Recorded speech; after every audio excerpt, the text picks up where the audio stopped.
Muito bem, então vamos agora começar a nossa aula do dia 22 de abril de 2021. Vamos dar continuidade ao segundo módulo sobre coordenação escolar, ou coordenação pedagógica, né, que nós já vimos que são vários termos. Então, eu vou colocar para vocês aqui o slide. Começamos a ver esse artigo sobre coordenação pedagógica, aportes à preposição de políticas públicas, e ficou faltando, na aula passada, 2 slides depois das atribuições. Nós vimos as atribuições do coordenador pedagógico, de acordo com esse artigo, e eu elenquei várias atribuições desse profissional. E faltou, na aula passada, nós conversarmos sobre algumas questões específicas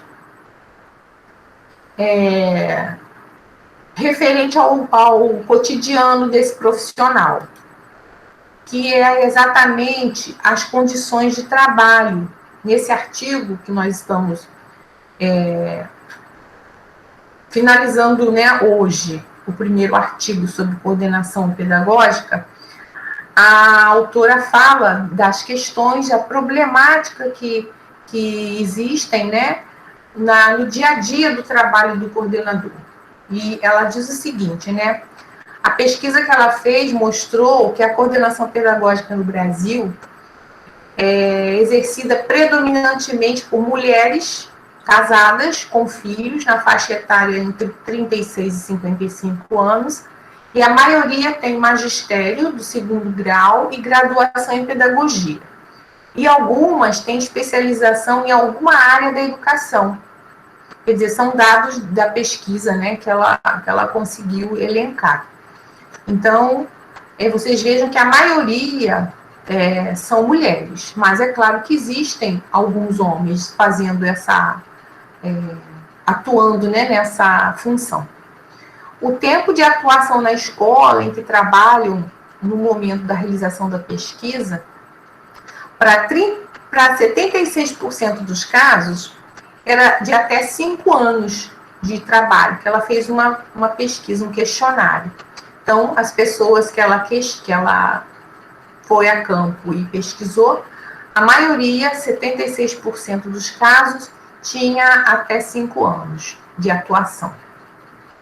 E a maioria declarou ter assumido a função por razões alheias à sua vontade. Esse dado aqui é muito sério, né? Quer dizer, a pessoa não tinha vontade. Ela aceitou o convite da direção, ou a indicação de colegas, ou transferência de escola. Então, é um dado aqui preocupante, porque a maioria não teve vontade de estar naquela atuação, naquela função. Foi alheia à vontade de estar, né? A direção escolheu, foi indicada por algum colega. Então, é um dado também preocupante,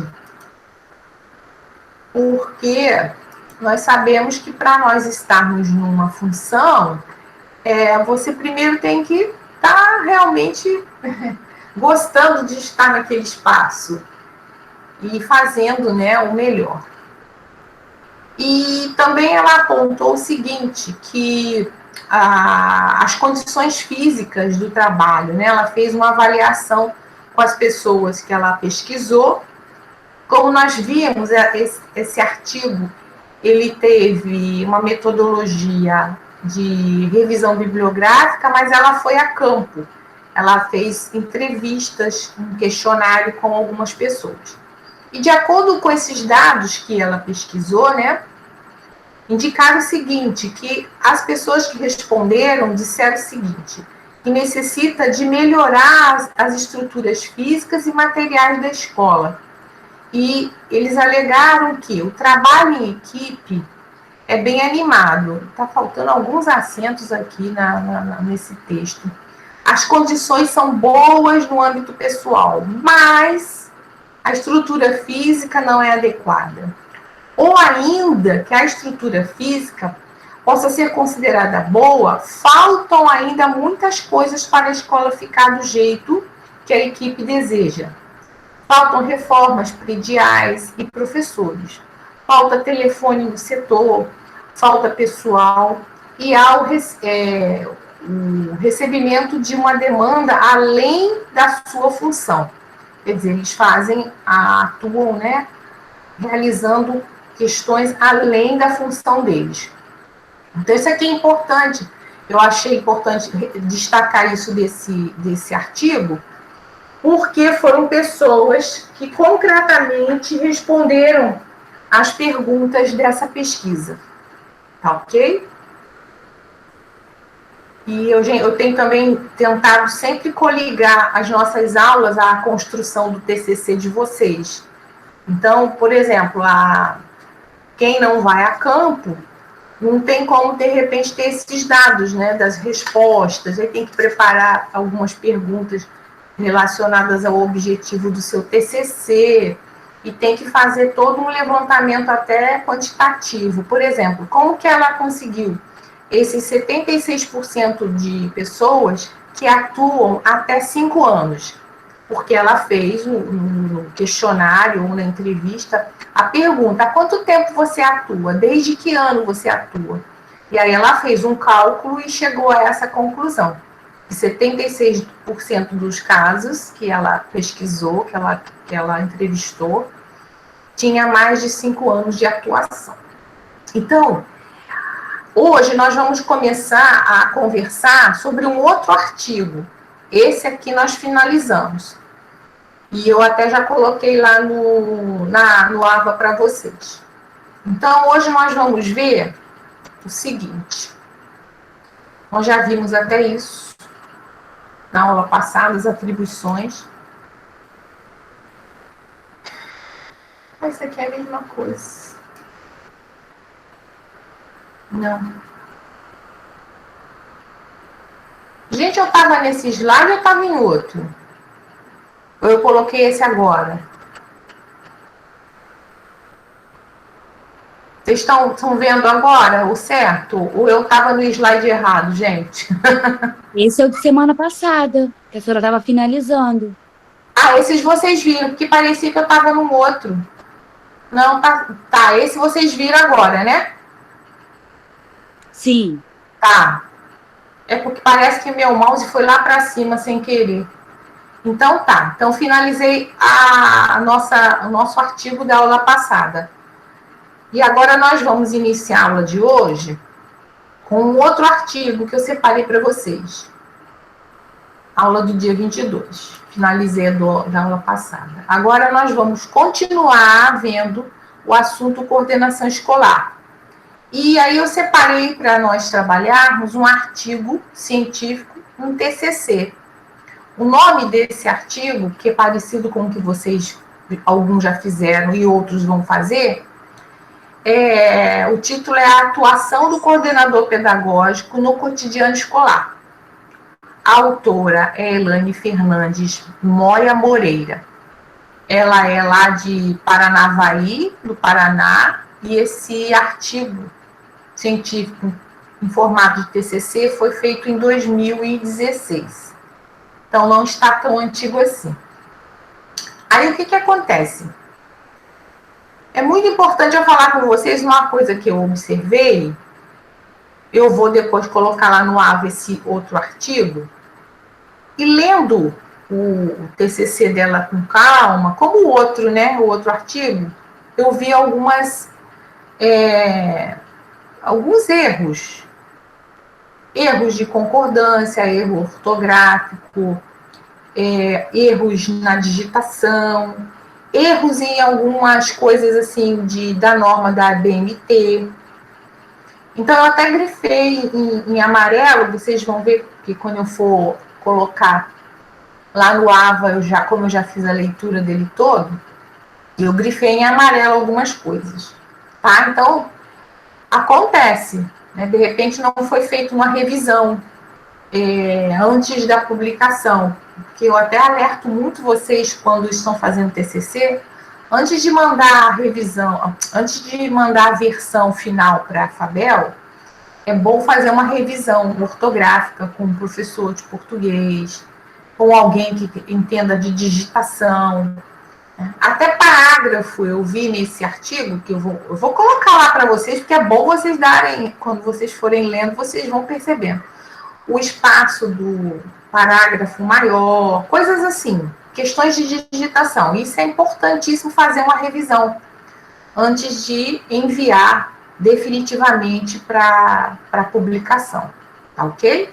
Mas isso não diminuiu a qualidade do artigo. A qualidade tá interessante, tá bom? Então, eu quero alertar vocês. Quando eu for colocar lá no AVA, vocês vão perceber isso. Eu até vou deixar algumas coisas sem sinalizar e vou pedir, em uma das minhas aulas, eu vou perguntar aqui o que vocês perceberam de errinhos lá no artigo da Elaine. Isso é uma forma de nós aprendermos, não é criticar a Elaine. É uma forma de nós lermos o texto com um olhar realmente científico, né?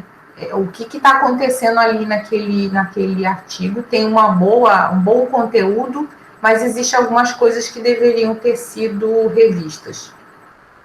Ok? Eu só estou fazendo esse alerta para vocês ficarem atentos, porque vai ter uma aula que eu vou perguntar, e aí, o que mais vocês perceberam no artigo lá da dona Elaine que vocês gostariam de mostrar para mim? Aí vocês vão dizer, professora, na página tal, eu vi isso e isso. Olha, na página tal, eu vi isso e isso, tá bom? Então, já vão ficando atentos aí na hora de ler o artigo da Elaine Fernandes Moya Moreira. Bom, vamos então continuar. Bom, a Elaine, ela colocou uma coisa muito interessante que não estava no artigo passado, que ela citou a Lei de Diretrizes e Bases de 96. Lembro que na última aula nós falamos sobre um pouquinho do processo histórico. Eu vou voltar lá no slide, para a gente dar continuidade a esse aqui. Só para dar uma relembrada no que nós vimos na aula passada. Ela citou, a outra autora, a questão da legislação, quando começou, né? Nós vimos que foi na década de 1960, nós vimos que na Lei de Diretrizes e Bases de 1961 também teve algumas questões sobre a nossa atribuição de pedagogo, de orientadores, não é? Vimos esse parecer de 69, que foi a instituição da habilitação do curso de pedagogia, tá bom? Vimos a Lei 5692 de 71, tá bom? Então, agora, dando continuidade ainda sobre algumas legislações, sobre a questão nossa de coordenação, pedagogo e tudo mais, nós trazemos para vocês a lei, a última, né, a LDB de 96, no artigo 64, ele destaca que a formação de profissionais de educação para administração, planejamento, inspeção, supervisão e orientação educacional para a educação básica será feita em cursos de graduação em pedagogia ou em nível de pós-graduação. E até nós vimos na nossa aula passada quais as habilitações que vocês saem quando faz pedagogia na FABEL. Então, dependendo da faculdade, até eles colocam aqui, né? Depende da instituição de ensino. Às vezes, vocês saem com 2, com 3 habilitações. Ou, depois, tem que fazer pós-graduação para poder conseguir outras habilitações. Né? Lembram? Nós vimos isso na aula passada. Então, a lei de 96, a LDB, nesse artigo 64, ele vem destacando essa nossa formação, esses profissionais que hoje até são chamados de especialistas. Então, para administração, quem é? O gestor, o diretor.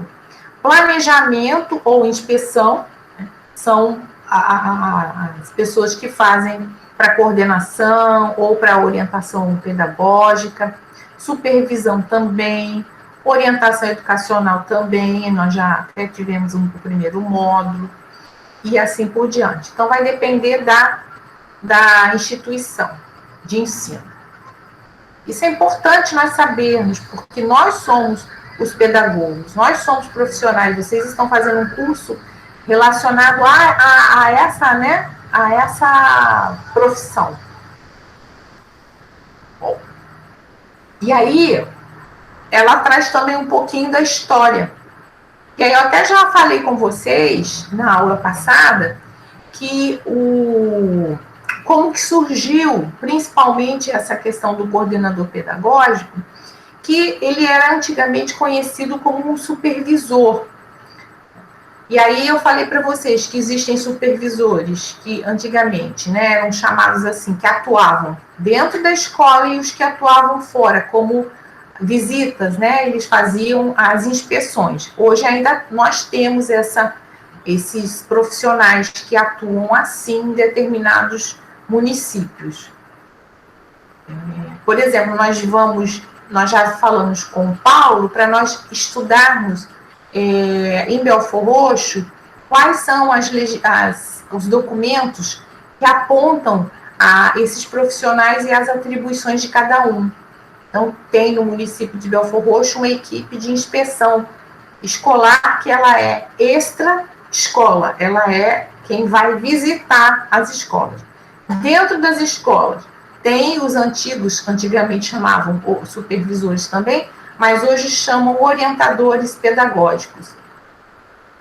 E existem também os coordenadores pedagógicos, que antigamente eram supervisores, mas que de alguma forma faz esse trabalho dentro da escola, coordenação pedagógica, tá? E aí ela traz as histórias, né, e diz o seguinte, que nós tivemos origem, a supervisão ou o coordenador, né, pedagógico, teve origem na administração, e se entendia esse profissional como um gerente de controle e de execução. Então tá aqui, ó, a supervisão tem sua origem na administração e faz ser entendida como a gerência de controlar e executar. Mas isso a gente vai ver mais lá na frente, que trouxe alguns ranços para essa profissão, que é justamente o que eu coloquei aqui, um pouco da história. Como a gente, em termos de coordenação pedagógica, traz esse ranço de controlador e de fiscalizador, que não é bom, porque o coordenador, ele está para somar, ele não está para fiscalizar, mas a gente tem esse ranço porque, como eu falei com vocês nas aulas passadas, até o surgimento dos especialistas nas escolas teve um pezinho lá na Revolução, vamos dizer assim, né, do milagre brasileiro, da questão da indústria. Então, esse modelo segregado, esse modelo de divisão de tarefas, também foi uma influência colocada para dentro das escolas. Então, separou esses profissionais como profissionais com distinção de funções. E não é bom. E aí, olha só que interessante aqui, ele vem trazendo essa preocupação, né?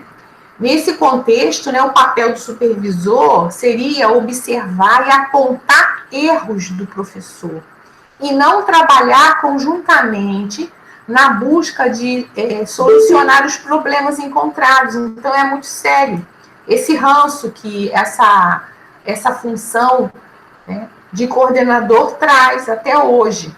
Por quê? A gente tem que desconstruir, né? A gente usa essa palavra, vamos desconstruir esse ranço de que o supervisor ou o coordenador pedagógico, ele tem essa função. E aí traz várias consequências para, principalmente, a qualidade, né? Atualmente, a gente percebe que as novas teorias de educação já não defendem esse profissional com um perfil de centralizador e o detentor do único saber. Então, hoje a gente fala muito a gente já viu no módulo de orientação educacional como é importante uma gestão democrática, uma gestão onde todos podem participar e falar. Então, aos poucos, nós vamos ver que a história vem mudando esse papel de coordenação de uma forma trabalhando em conjunto, não sendo uma pessoa que centraliza e que é o detentor do saber. E aí a gente tem que romper esse paradigma.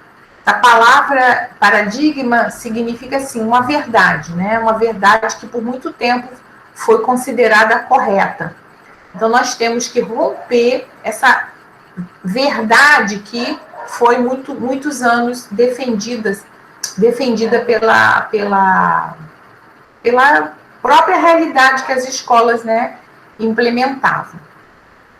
Então, a coordenação pedagógica, ela teve, infelizmente, um caráter profundamente controlador, e isso ainda se percebe, até hoje, né, uma certa desconfiança com relação a alguns profissionais no interior das escolas. Então, os professores trazem essa, vamos dizer, como se fosse alguém que, ao entrar na sala dele, está ali fiscalizando e não somando. Isso nós já vimos que nós não somos profissionais de gabinete, mas nós também temos nesse artigo essa explicação.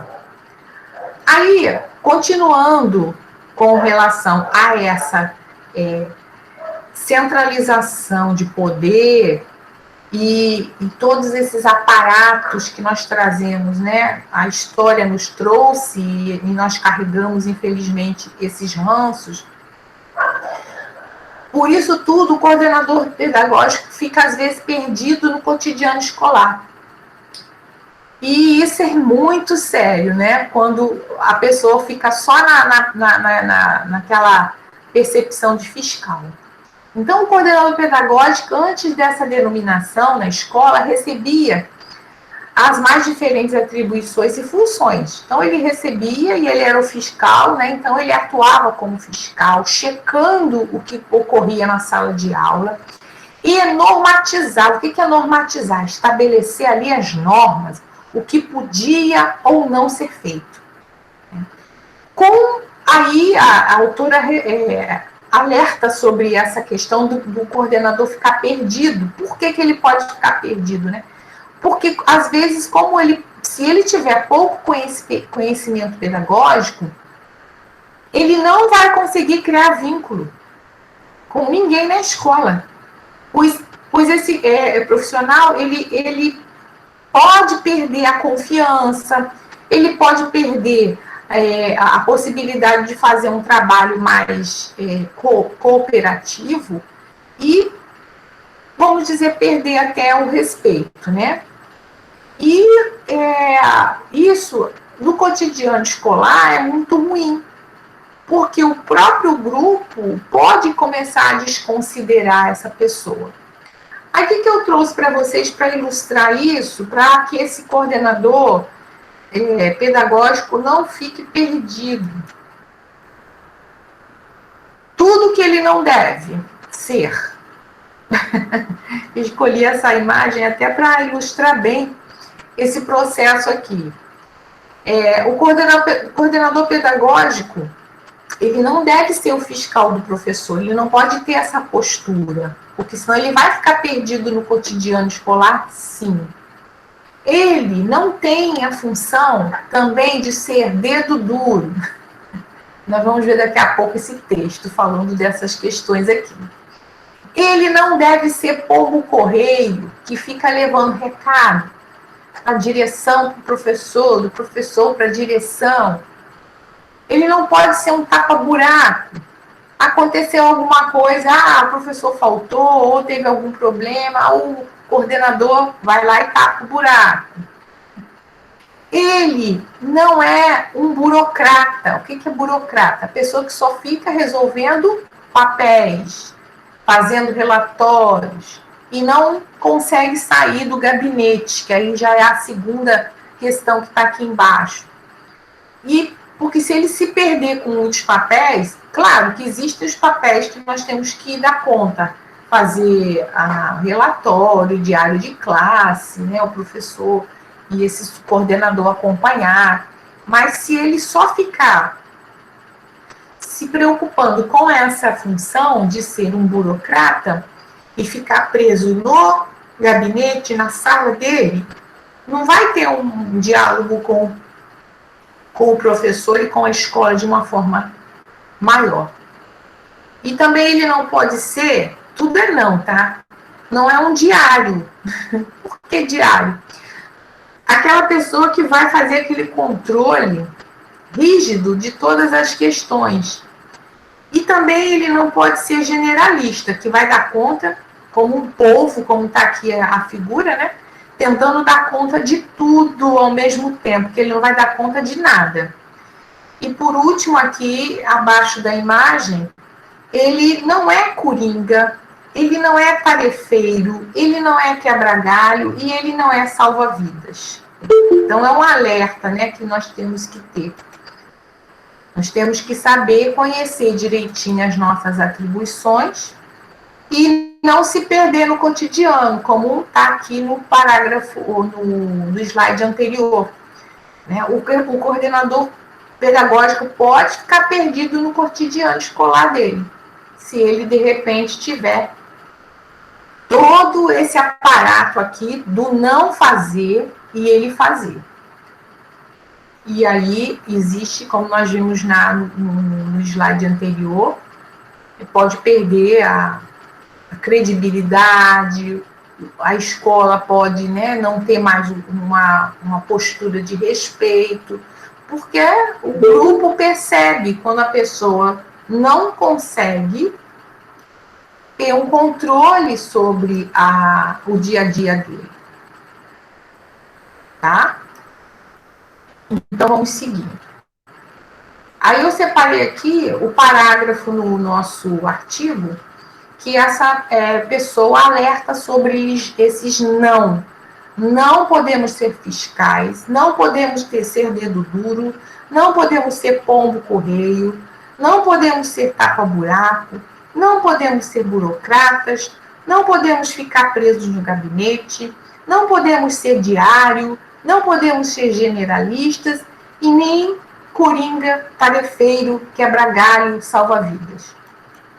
Tá aqui, lá no artigo da Moreira, na página 11, quando ela diz exatamente o que aquela imagem que eu preparei para vocês. Eu ilustrei o que a autora falou sobre essas questões do coordenador não ser esse fiscal que pode se perder no dia a dia.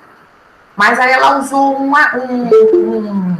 outro autor, inclusive, não foi ela que ela se inspirou nesse autor aqui, ó, Vasconcelos, que diz o seguinte, né, o papel do coordenador pedagógico, da coordenação pedagógica em qualquer modalidade de ensino é ser o quê? Isso tudo nós já vimos, principalmente sobre o orientador educacional. Ele é um articulador do projeto político-pedagógico, que é o que nós vamos ver daqui a pouco. Eu separei várias questões sobre o projeto político-pedagógico. Então, ele é um articulador. E vocês já sabem que o projeto político-pedagógico, o PPP, ele é a alma da escola, né? Então, ó, o papel da coordenação pedagógica em qualquer modalidade de ensino, aí está em vermelho aí, é ser articuladora do projeto político-pedagógico da instituição, no campo, é claro, pedagógico, organizando a reflexão e a participação de todos no processo de ensino-aprendizagem. Nunca podendo ser o coordenador pedagógico visto como um fiscal do professor. Nunca podendo ser o coordenador pedagógico visto como um fiscal do professor, que está em vermelho. Assim, esse autor que ele falou lá, Vasconcelos, 2002, o autor, em relação à coordenação pedagógica, diz o seguinte, ele se posiciona da seguinte forma. Não é dedo duro que entrega os professores para a direção ou a mantenedora. Não é pombo correio que leva recado da direção para os professores e dos professores para a direção. Não é coringa, tarefeiro, quebra-galho, salva-vidas, tá tudo em vermelho aí, tá vendo, gente? Que seria o ajudante de direção, auxiliar de secretaria, enfermeiro, assistente social, etc. Não é tapa-buraco, que fica toreando, né, os alunos na sala de aula, no caso de falta de professor. Esse termo é lá do sul, fica toreando, que é torear, né? Fica ali naquele processo de resguarda, né? Resguardar, como o toureiro fica, né? Resguardando. Quando falta algum professor, ele vai lá e tapa o buraco. Ele não é burocrata, que fica às voltas com relatórios e mais relatórios e gráficos, estatísticas sem sentido, mandando um monte de papéis para os professores preencherem. Eu botei em vermelho também aí para vocês. Escola de papel. Não é de gabinete, isso eu sempre falei com vocês desde o início, desde o módulo de orientação escolar, que está longe da prática e dos desafios efetivos dos estudantes, que não entra nem na sala de aula para conhecer os alunos e muito menos os professores. Ele não é diário, que tem dicas e soluções para todos os problemas. Uma espécie de fonte inesgotável de técnicas e de receitas. É muito sério. Não é generalista, que atende quase nada de quase tudo. É aquele que tenta fazer tudo ao mesmo tempo, mas não faz nada. Então, é muito séria essa questão. Então, eu achei muito legal essa menina fazer esse TCC, justamente trazendo essas possibilidades negativas, que é um alerta para nós. Só que ela se baseou em Vasconcelos, que está aqui, ó, Vasconcelos, 2002, página 87. Por que página 87 aqui embaixo? Porque ela estava fazendo uma citação direta. Aqui, olha, esse último parágrafo é uma citação direta de Vasconcelos. Então, ela usou aqui embaixo, ela teve que colocar o nome do autor, o ano e a página que ela retirou, porque isso aqui é uma citação direta. Aqui em cima, ela já não fez uma citação direta, ela leu Vasconcelos, ela entendeu o que ele estava falando, mas não era ela que estava com aquela interpretação, então ela usou, ó, de acordo com Vasconcelos, 2002. Então, isso é muito sério quando vocês estão escrevendo, né? Porque se você lê um autor, você entende o que ele escreveu, você tem que citar que foi aquele cara que você leu. E se vocês perceberem, existem duas questões aqui na forma de escrita do autor Vasconcelos. Quem é que pode me dizer por que lá em cima está escrito Vasconcelos com letra minúscula e lá embaixo com letra maiúscula? Quem pode me dizer? Pode abrir o microfone aí e me falar. Isso é uma norma da BNT. Ninguém? Tá todo mundo dormindo? Quem se habilita a explicar por que o Vasconcelos está escrito lá em cima de letra minúscula e aqui embaixo, nessa citação direta, está escrito com letra maiúscula? Porque em cima é uma citação indireta e embaixo é uma citação direta, professora? Claro. Exatamente. É indireta, porque vocês estão, a autora aqui, a Moreira, está escrevendo o que ela entendeu do que ela leu do Vasconcelos. E está também num texto corrido, né? Então, ó, dentro da frase, quando você vai citar um autor, que você está fazendo uma citação indireta dele, sempre vai estar em letra minúscula e o ano dentro de parágrafo. Dentro de parêntese, perdão. E lá embaixo, por que está maiúscula? Porque é uma citação direta e está no final da frase. Ela está colocando o Vasconcelos lá no final da frase. Oi. No caso, seria porque na parte de cima ela colocou com as palavras dela, né? O que foi entendido. E a parte de baixo do texto é a citação da forma que Vasconcelos escreveu. É isso? Isso, porque ela está respeitando do jeitinho que o autor Vasconcelos fez. Caso ela não fizesse isso, seria plágio, né? Hã? Caso ela não fizesse isso, seria considerado plágio, né? Sim, com certeza. Por isso que o professor Eduardo ensina vocês a passarem o antiplágio.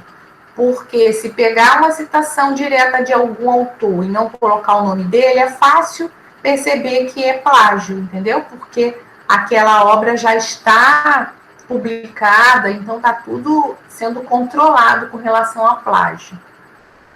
Tá ok? Agora aqui, embaixo, tem um errinho. O ponto. Hã? O ponto. Exato. A pontuação. Isso. A pontuação tem que ser depois do parêntese. Isso, tá errado. Ó. A pontuação teria que ser aqui, ó, depois do parêntese, página 87. E aqui não teria ponto, entendeu? Agora, se vocês forem fazer uma citação direta e não colocar o autor no final da frase, vocês podem escrever do jeito que está ali em cima também, ó. De acordo com Vasconcelos 2002, página tal, 2002, página 87, 2 pontos. Faz a citação direta, entendeu? Aqui ela escolheu colocar o nome do autor no final da frase. Se escrever lá em cima, do jeito que está, né? Aqui, ó, de acordo com Vasconcelos 2002, página 87, 2 pontos. Aí faz a citação embaixo, também está correto, tá? A citação direta passou de 2 linhas, 3 linhas, você tem que fazer com recuo, inclusive, né? Fazer para o cantinho, com 4 centímetros, aí tem toda uma norma que o professor Eduardo ensinou para vocês, está ensinando, né? Professora, no caso aí não tinha que ter recuo, não? Não, aqui eu não fiz recuo, porque eu estou colocando no... Mas lá teria, né? Mas se a gente citasse... Sim, inclusive está aqui o artigo. Eu queria até mostrar para vocês o artigo, mas não tem como eu fazer duas apresentações aqui. Mas lá está com recuo, tá? Recuo de 4 centímetros, aí tem também recuo com entre linhas, espaço simples, a letra é menor. Menor, 4 centímetros recuo, né? Exato, isso é muito importante. E às vezes eu fico até um pouco, preocupada com essas normas, porque nós, como orientadores, nós vamos ver o conteúdo do TCC. Mas essas normas de digitação, vocês aprendem lá com o professor Eduardo. Então, por isso a importância de participar da aula do professor Eduardo. Tá? É fundamental.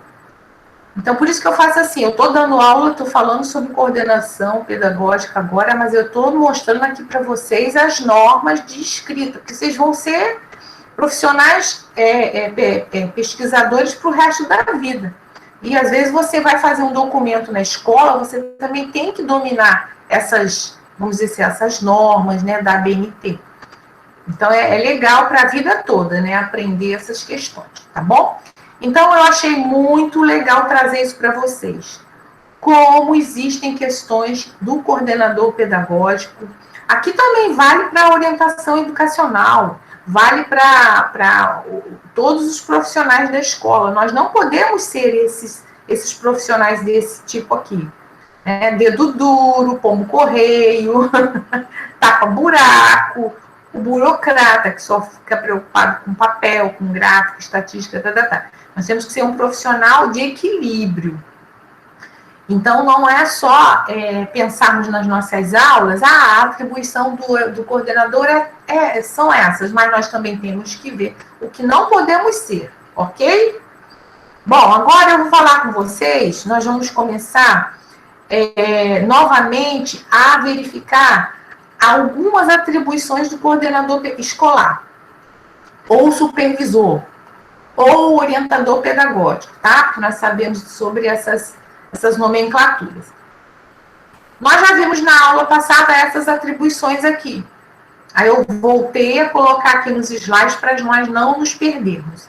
Então, nós vamos começar a ver hoje a primeira, a liderança do projeto político-pedagógico, né? Está nas mãos do coordenador pedagógico. Ele é um dos líderes que vai articular toda a construção do PPP, Projeto Político Pedagógico. Inclusive, eu tenho aqui a autora desse artigo, desse TCC, falou de um livro que eu até tenho aqui. Daqui a pouco eu vou mostrar para vocês, está aí nos slides, ela se baseou num livro que eu até tenho aqui, sobre Projeto Político Pedagógico. Então, vamos lá.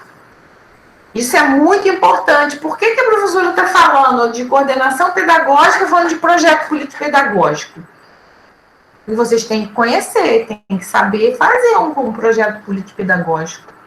Ok? Vamos lá. Aí ela fala no projeto político-pedagógico, no livro Projeto Político-Pedagógico da Escola, uma construção possível, afirma que no projeto político-pedagógico a escola deve planejar o que tem a intenção de realizar. E a gente já falou isso, né? Tudo tem que estar ali norteado, tudo realmente esquematizado no projeto político-pedagógico. E todos devem participar. E não deve ser simplesmente para fazer um cumprimento de uma exigência burocrática. Eu sei que tem escolas que fazem projeto político-pedagógico, ninguém nem discute, uma pessoa só faz e aquilo fica engavetado. Então, não é um documento que tem a identidade da escola, infelizmente. Então, esse livro, muito legal esse livro, de Veiga, traz todo um processo realmente de delicadeza na construção do projeto político-pedagógico, de forma cooperativa, de forma colaborativa. Então, é possível fazer um projeto político-pedagógico vivo. E ali ter todas as coordenadas do que a escola realmente vai seguir. Isso se tiver identidade coletiva de todos aqueles que estão ali como pessoas, atores, atuando na escola no dia a dia, desde a pessoa que está lá na limpeza até mesmo o gestor, né? Porque nós sabemos de todo aquele organograma a nível hierárquico. Então, todos são importantes. E é fundamental. Então, temos que saber fazer projeto político-pedagógico. E para isso a gente tem que saber o que é que danado é esse documento, né? Por que nós temos esse documento como base para todas as escolas? Aí eu trouxe também de onde veio, né, essa questão do projeto político-pedagógico. Foi da lei 9.394, também de 96, que é a nossa LDB, a última, que fala o seguinte: o projeto político-pedagógico deve estar embasado em princípios que norteiam a escola democrática, pública e gratuita, como igualdade de condição para o acesso e permanência na escola, qualidade para todos, e não só para as minorias econômicas e sociais.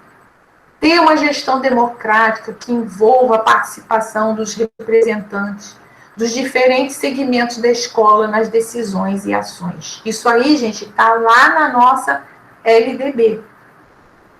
Então, tudo que nós estamos estudando, e nós já vimos, inclusive no módulo 1, que foi a orientação educacional, está sendo aqui, mais uma vez, apontado que a nossa legislação diz como é importante uma escola democrática ter esses aspectos aqui respeitados.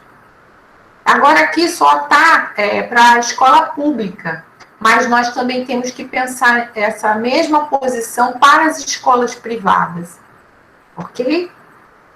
Seguindo.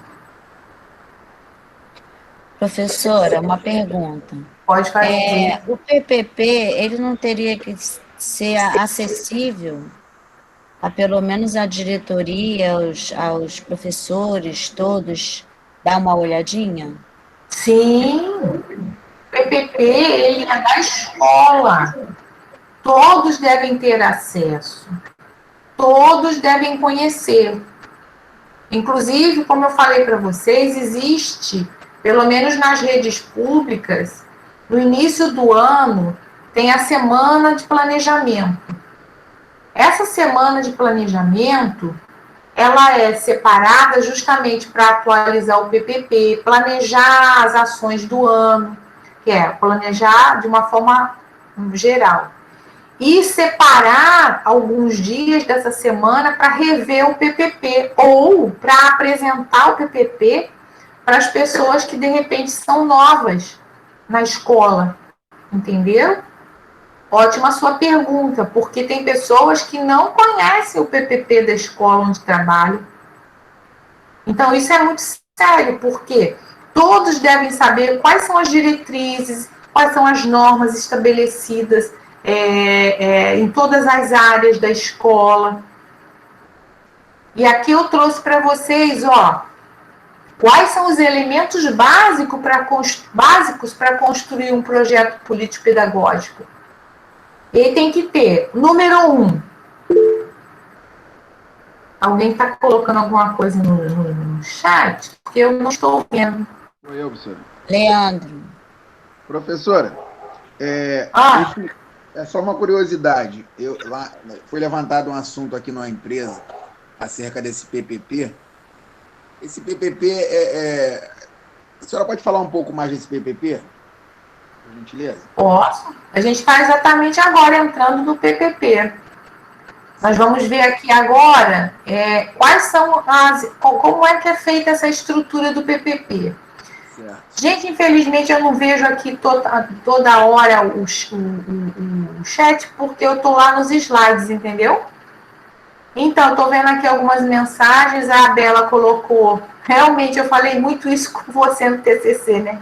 Coloca o autor, qual é o autor, qual a referência, né? E aí a gente vai, no dia a dia, realmente aprendendo. Bom, Leandro, vamos lá. Exatamente. O PPP, ele tem elementos básicos para ser construído. E aqui eu numerei. E aí, isso aqui dá panos para manga para a gente poder entender, para poder fazer o PPP. São esses aspectos aqui que não podem faltar no PPP. Número 1, ele tem que ter finalidades que se referem aos efeitos de intencionalidade pretendidos para as que a escola realmente almeja. Aqui está efeitos intencionalmente pretendidos. São os objetivos primordiais que a escola deve ter. Se não tiver os objetivos bem estabelecidos, inclusive definição teórica que a escola segue, esse primeiro item aqui fica realmente falido. Por quê? Essa intencionalidade tem que estar lá definido logo de cara. O que a escola pretende? Qual é o cidadão que ela pretende educar? Qual é a fundamentação teórica que aquela escola acredita? Por isso que todo mundo está discutindo.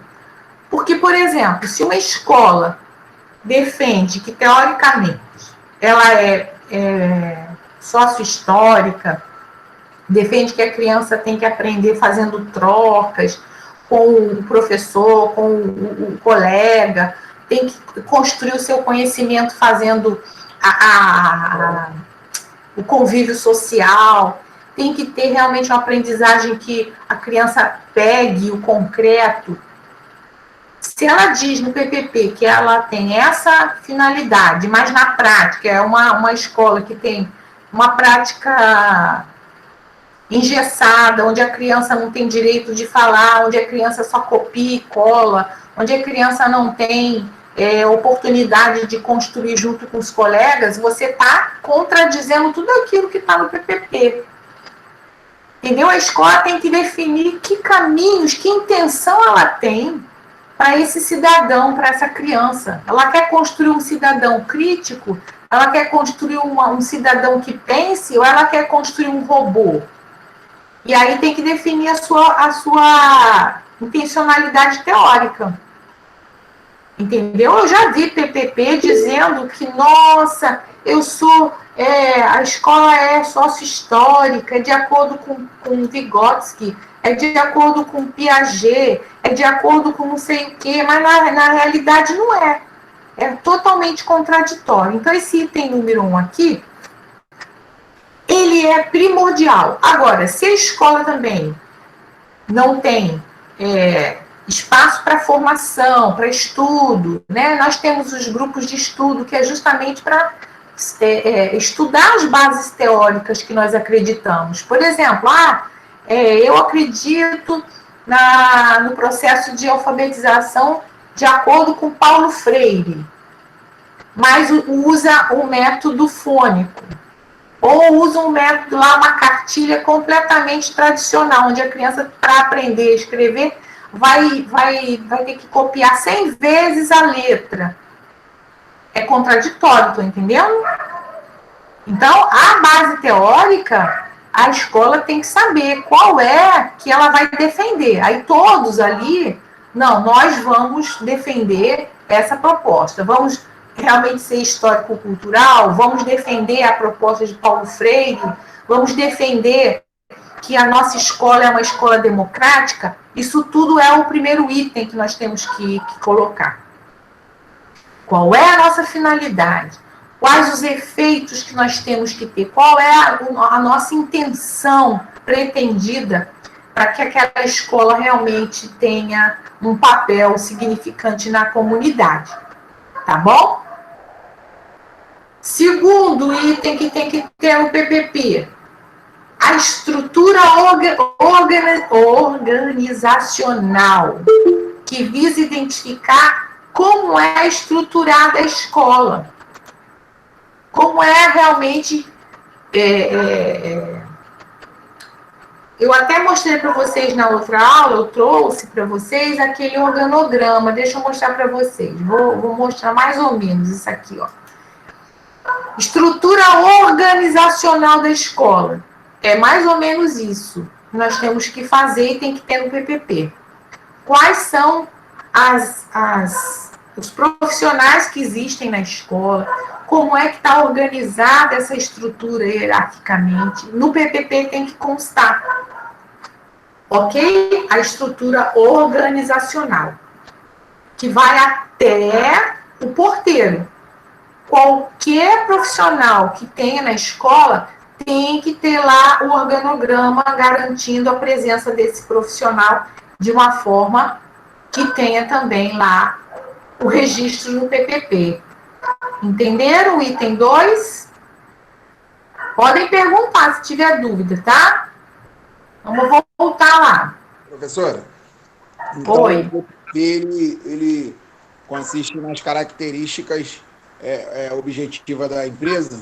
É isso? O que Sim, a empresa... Pode falar. Sim, toda empresa tem a sua estrutura, né? Tem a sua organização. Vamos refletir para a escola. A escola, através do seu PPP, ela também vai se organizar, ela também vai mostrar a sua cara. Vamos dizer assim, o PPP é o retrato daquela escola. E aí tem todos esses itens aqui que devem constar.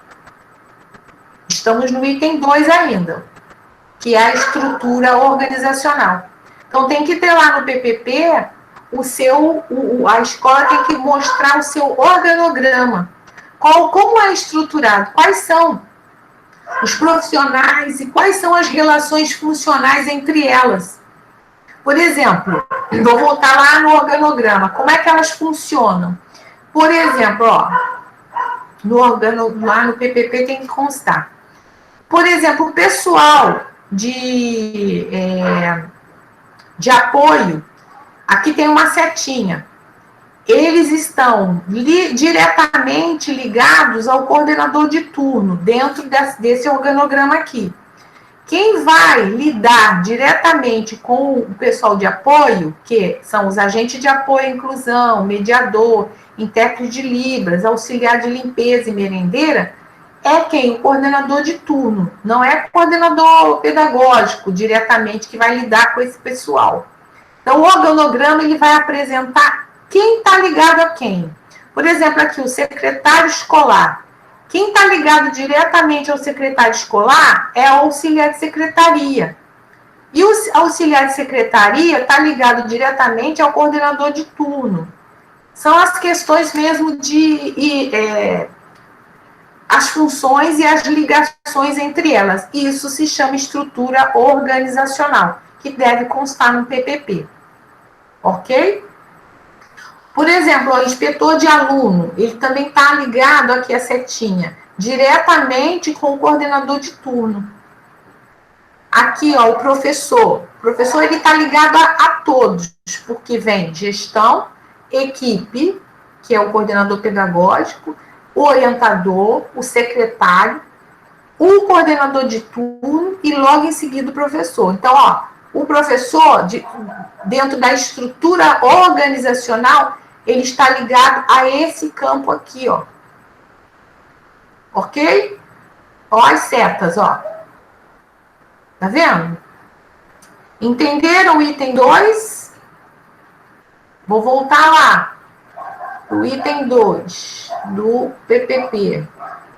Aí todo mundo sai daqui da minha disciplina sabendo fazer PPP. Porque vocês estão se formando em pedagogia. Então, vocês vão entrar numa escola e vão participar da elaboração ou revisão de um PPP. Então, vocês têm que conhecer como fazer e como fazer as adequações ou acrescentar itens ao PPP. Por exemplo, quando eu atuei como orientadora educacional lá no CIEP Constantino Reis, no PPP não constava o trabalho com os meninos com deficiência. Aí nós tivemos que acrescentar. Então, fizemos lá uma revisão do PPP, acrescentamos todo o trabalho com os surdos, que não tinha no PPP, mas já existia o trabalho com eles. E aí nós tivemos que fazer toda uma revisão na estrutura organizacional do PPP. Porque na estrutura organizacional já existia o professor lá de classe de surdo, já existia o professor de sala de recursos, mas eles não constavam na estrutura organizacional. E nem as suas funções estavam claras. Então, nós tivemos um trabalho que eu, como orientadora educacional, olha que eu não era orientadora pedagógica, que é o orientador pedagógico que fica mais à frente dessa questão. Mas eu, como orientadora pedagógica, educacional, eu vi que estava faltando na estrutura do PPP do CIEP, na época que eu entrei lá, sobre o trabalho com as crianças especiais. Então, nós tivemos um trabalho junto com os professores, aí foi assim, um trabalho colaborativo. Nós fizemos um projeto que anexou ao projeto político-pedagógico do CIEP. Tudo relacionado às crianças com deficiência. Isso acho que foi em 2000. Em 2000 ou 2000. Não foi 2000, não. Foi um pouquinho mais lá na frente. Entenderam, gente? Então, a estrutura organizacional de uma escola tem que constar no PPP. Ah, a gente ganhou na escola um vigia. Não tinha na estrutura organizacional da escola. Foi enviado, de repente, um vigia. Esse vigia, ele vai entrar no PPP. Então, é um trabalho constante, ou de construção, ou de revisão. Ok? O item 2 deu para entender, gente? Podem perguntar, hein? O item... Tá entendendo, Leandro? Sim. Professora, se por acaso os pais, assim, responsáveis, podem ter acesso? Podem. Os pais, inclusive, eles devem participar, através do conselho escolar, da elaboração do PPP. Lembra que nós vimos lá na orientação escolar, orientação educacional? Que os conselhos escolares, que são representantes, que tem o representante dos pais, que tem representante dos professores, eles devem estar na elaboração do PPP, ou de revisão. Tá? Foi muito boa a pergunta da Ana Paula, professora, que me fez até lembrar a seguinte questão, pelo menos aqui na empresa, né, como eu falei que foi levantada essa questão do PPP, eles não liberam o PPP para quem está trabalhando, só para quem está sendo mandado embora. Tem alguma coisa assim relacionada a essa questão? Só posso pegar... Você trabalha em empresa de quê? Telecomunicações, eu trabalho na Oi. Ah, tá. Aí eu não posso te dizer essas normas de empresa. Eu estou te falando das legislações ligadas à escola. Entendi. Toda a LDB, como nós vimos aqui, ó. Cadê?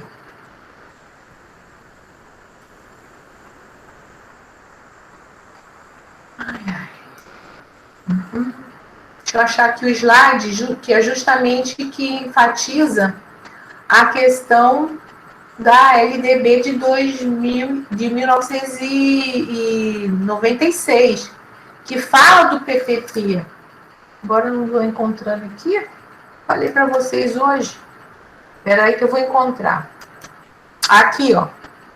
Eu estou falando para vocês do PPP que é mencionado na Lei de Diretrizes e Bases da Educação, tá, Leandro?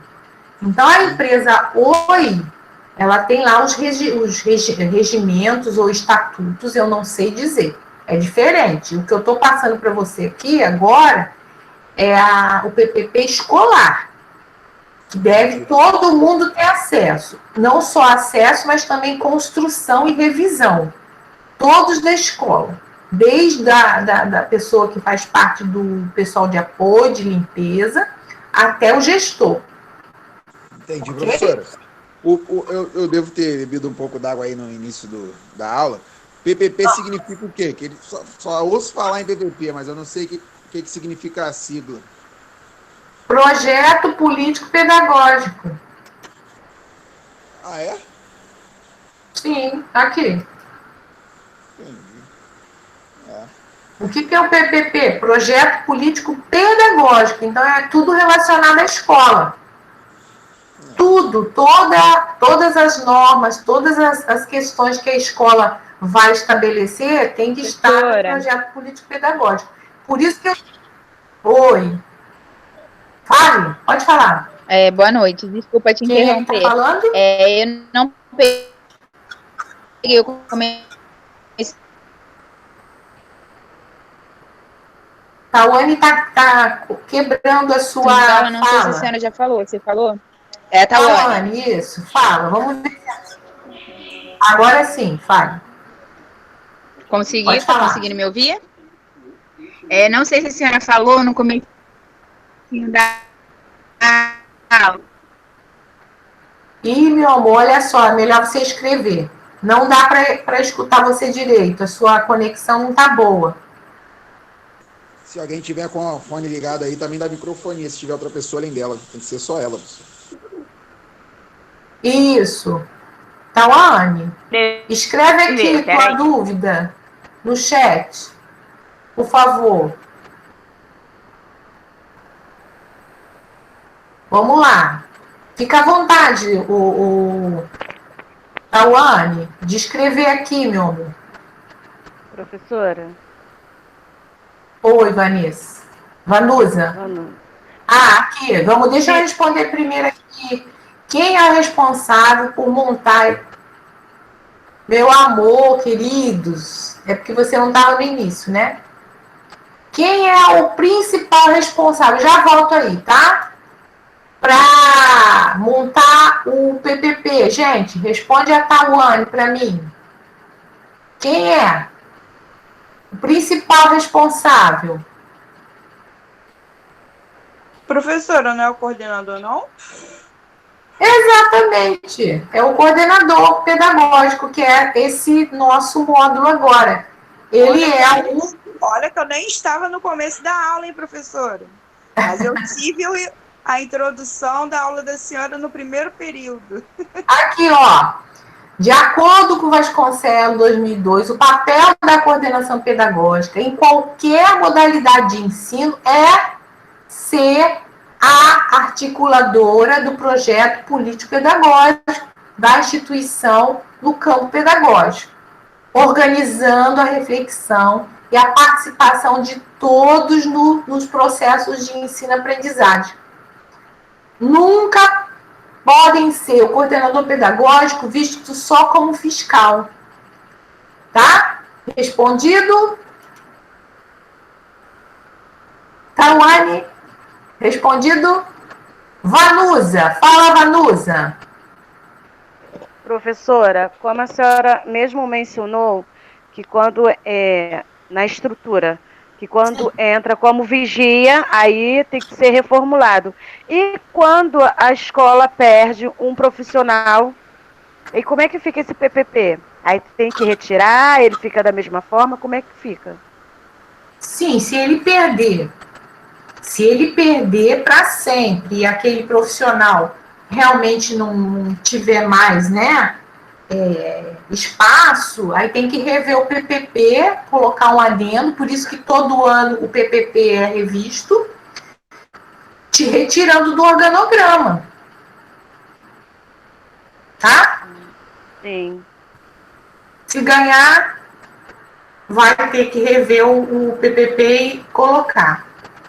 Se perder, se for realmente temporário, de repente não perdeu, pode ser que a pessoa se transferiu e mantém aquele cargo, entendeu, Vanusa? Então não retira do PPP, a gente aguarda que venha uma outra pessoa substituir aquele cargo, tá? Tá, professora, e quando o coordenador não atende todas essas demandas que a senhora está citando aí na estrutura? Ele não atende? Como assim ele não consegue fazer? Porque hoje a gente estamos aprendendo e observando que o coordenador, ele tem, assim, uma função muito importante no âmbito escolar, em relação às funções compartilhadas de acordo com o PPP. Sim. Mas se o PPP ele é para ser projetado com todos os integrantes, representantes, como a senhora falou, uns pais, de um professor, e quando isso não acontece, aí só vem lá o projeto e o professor tem que desenvolver aquele projeto, sendo que ele nem teve a oportunidade de mencionar, porque o professor conhece a turma, de dizer que esse projeto está adequado para ser desenvolvido nessa turma. Mas, esse projeto que foi elaborado não dá para atender nessa turma, porque encontra-se dificuldade nisso. E aí, como reagir em relação a isso? Aí nós, como bons educadores que somos, nós temos que tentar construir um diálogo entre a equipe. Por exemplo, se um professor percebe que algumas questões de orientação, né, não estão adequados para aquele aluno, para aquela turma, vamos dizer assim, tem exatamente que conversar de forma ética, né?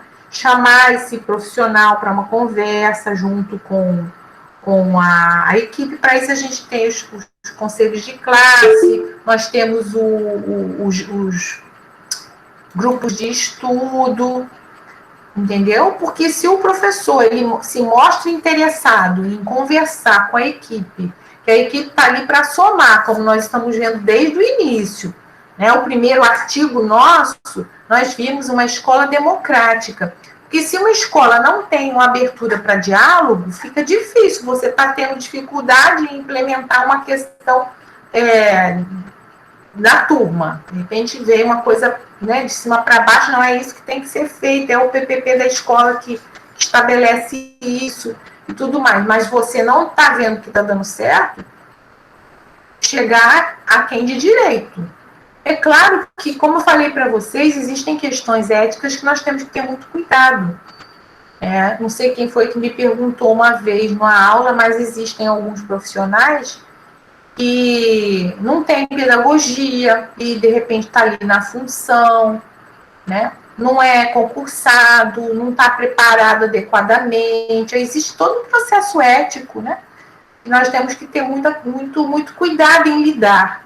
Mas que o pedagogo ele tem toda essa responsabilidade em tentar dar conta, né, desse processo escolar, é vero, como diz as crianças, né? Tem que ser realmente com muita delicadeza e com muito cuidado conversar.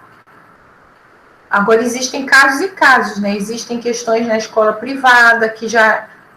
Algumas escolas privadas não chamam de PPP, chamam de regimento escolar daquela escola. Aí passa também por alguns crivos para ser aprovado o regimento escolar de uma escola privada. Ok? Aí são várias questões, tá, Vanus? Agora, infelizmente, nós temos profissionais e profissionais, né? Mas é o que eu mostrei para vocês aqui, Vanus. Eu não sei se você estava. Olha aqui, ó. Você estava no momento que eu mostrei isso aqui? A nossa função como coordenador pedagógico não pode ser assim, ó. Nós não somos fiscais de professores, nós não somos dedo duro, nós não somos pombo-correio. Existem todas essas falhas aqui que pode acontecer na atuação de um coordenador. Tá? Mas é o que eu falei para vocês, cada realidade é uma realidade, ok? Bom, obrigada. Então nós estamos aqui, tá? Aqui nós estamos no item 2. Eu vou parar por aqui hoje. Nós vamos continuar na aula que vem falando sobre currículo, né? Que é uma outra questão que tem que ter no PPP, a estrutura de um projeto político-pedagógico. Aí eu queria opinar com vocês e falar com vocês o seguinte: a aula que vem é dia 29, certo? Dia 6 de maio, nós vamos ter um convidado, uma pessoa que já foi coordenador pedagógico. Então, nós vamos ter no dia 6 uma palestra prática de tudo isso que nós estamos vendo. Então, vocês já vão se preparando, verificando que dúvidas vocês têm sobre essa atuação de coordenador pedagógico. Nós tivemos aula dia 22, semana passada. Estamos tendo dia 15, perdão, semana passada, 22, semana passada. Tivemos aula dia 15, semana passada, sobre coordenador pedagógico. Hoje, dia 22. Dia 29, nós vamos continuar nesse item aqui, o item 3, que fala sobre o currículo. E dia 6 nós vamos ter um convidado. Ok? Então, vocês já se preparem para o dia 6 para aproveitarem bastante, perguntarem bastante sobre esse profissional que é o coordenador pedagógico. Eu depois também vou tentar trazer uma pessoa que atua ou atuou como orientadora educacional. Eu até não chamei ninguém ainda, porque eu, como sou orientadora educacional, durante as aulas eu fui dando vários exemplos para vocês no módulo 1. Mas, se der tempo, eu vou chamar uma outra orientadora educacional para estar conosco aqui nas nossas aulas. Tá bom? Então, por hoje, a gente vai parar aqui, nesse item 3. Professora Cleide, a senhora vai passar algum relatório em relação a essa apresentação? Qual? Do convidado? Isso. Sim, eu sempre aproveito. Por exemplo, na Eu nossa. estou perguntando. Então, por isso que eu já estou hoje alertando vocês para todos estarem presentes. Tá ok? Por exemplo, na palestra do dia 8, que foi o TCC do Paulo, tem uma questão lá na atividade 2 para vocês responderem, relacionada à palestra que o Paulo veio fazer para nós sobre o TCC dele e trouxe a diretora. Acho que eu não estava nessa aula. Eu vou ver, professora. Tá tudo lá no AVA gravado para vocês acionarem. E a atividade 2, a gente está trabalhando essa palestra que o Paulo veio trazer para nós dia 8. Entendi. Tá? Ele trouxe, inclusive, a diretora da escola, Priscila. Ele apresentou para nós todo o trabalho que ele fez das práticas, né, do fracasso escolar que a escola Priscila fez para superar o fracasso escolar, ok? Então, vamos lá. Mais alguma pergunta? Então, nós paramos no item 3 sobre o PPP. Alguém quer mais fazer pergunta? Pode ir colocando o nome aqui e o período no chat, por favor. A Aline já colocou, a Lorena, Rosiane, Vanusa. Coloquem, por favor, o nome aqui e o período. Mais alguma pergunta para nós encerrarmos a nossa aula? Todo mundo vai ter que fazer PPP, hein? Aprender a fazer PPP. O livro que eu falei para vocês, que esse segundo artigo apresenta, é esse aqui, ó. Projeto Político-Pedagógico na Escola, uma construção possível. Ele é muito bom. Eu sugiro que vocês comprem. Eu vou colocar lá na... não, tá no artigo, a referência desse livro. Se vocês puderem ter, todos os coordenadores, orientadores, pedagogos têm que aprender a fazer PPP. É bom vocês terem um livrinho como referência, porque esse livro aqui, ele é um guia para elaboração de PPP. O meu tá velhinho, ó, de tanto que eu usei. Olha, porque realmente é fundamental nós sabermos fazer PPP. Podemos, então, encerrar a aula de hoje? Sim, professora, eu peço desculpa porque eu só consegui entrar agora, mas eu pelo menos consegui participar da aula, né? Isso. Eu estou alertando, Cleide, que as nossas aulas, elas como tem uma sequência, nós estamos em abril. Então, nós já tivemos uma atividade que foi encerrada dia 1º, já temos uma segunda atividade, e as nossas aulas, elas são síncronas. Então, é interessante vocês estarem presentes, fazer um esforço de estarem realmente nas aulas, tá?